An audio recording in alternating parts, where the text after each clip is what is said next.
But we are standing here in solidarity, fighting for working families. We'll continue to do so. I wanted to get your reaction to what Governor Scott Walker said yesterday on Meet the Press. He was talking to David Gregory.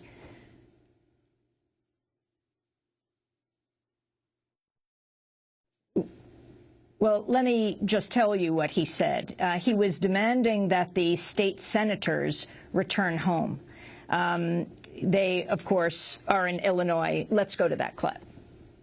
For us, it's about the fact that, again, as a local official, I can tell you personally, time and time again, because of collective bargaining, when we had tough budgets in the past, when I was at the county presiding as the CO there, I tried to do modest changes in pension. I tried to do modest changes in health care. In fact, one year, I literally tried to do a 35-hour work week to try and avoid massive layoffs and furloughs, and the union said, forget it.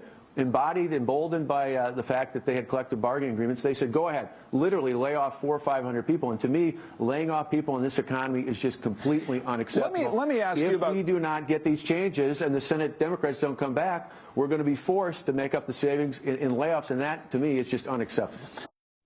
What Governor Scott Walker went on to say is that the state senators who have left and gone to Illinois so that they won't make a quorum for the vote to be able to go forward, that they should do what you did, Assemblymember Kelda Helen Roy. He said they should do what the state assembly members did, that the Democrats remained, you debated, and you had a vote. You don't have to agree with each other, he said, but you got to do what you were elected to do, and he used you as an example.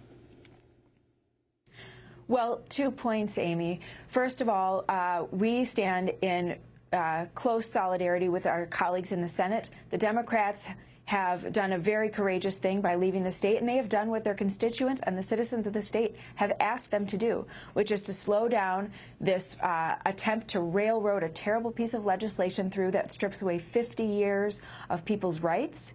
And we believe, and the Senate Democrats believe, that people have an opportunity to learn about what's in this bill and to stop it. If it was up to the governor, he would have had this bill passed in 5 days. And that is really not a real democratic process.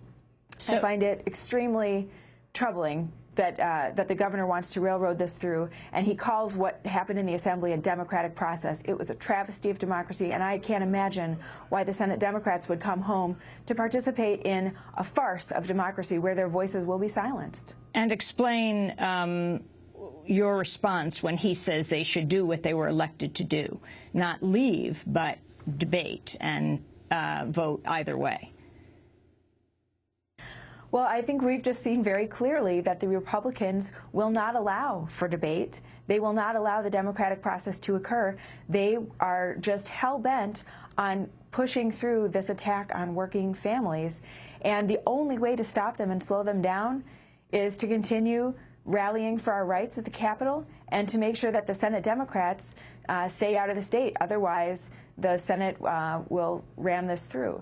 And I want to point out that it's been reported that one of the Republican senators has flipped, and I think that the more time that we have to learn about what's in this bill and for people to really see where people are on this, the citizens of the state don't want this, we have a chance of winning in the Senate. So the Senate is doing their job and what their constituents are asking of them. Finally, Assemblymember Royce, I want to ask you about the response from the White House to what's happening in Madison.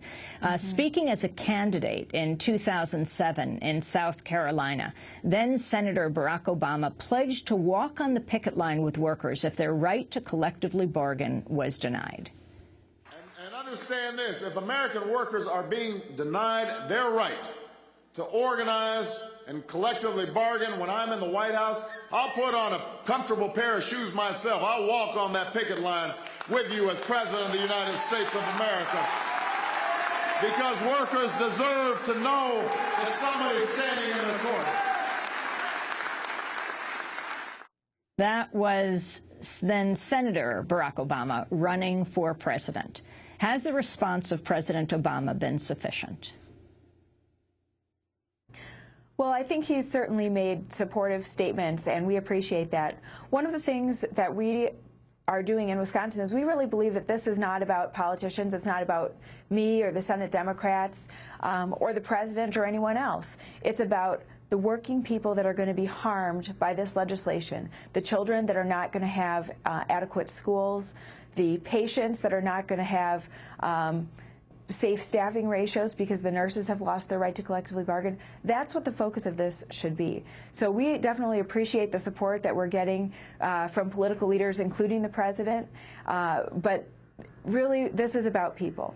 And when you have a governor that cavalierly jokes about laying off 6,000 people and destroying their families' economic security as a way to try to extort we in the legislature to do something, I think you can just see the contrast in leadership between our president, who's doing everything he can to get people back to work and preserve people's rights, and Governor Walker, who will stop at nothing to destroy people's rights, including laying off 6,000 people in an effort to gain more political power for himself. Assemblymember Kelda Helen Roy, I want to thank you for being with us. Represents the 81st Assembly District in Wisconsin. She was the youngest member of the Wisconsin State Assembly until the last election. This is Democracy Now!, democracynow.org.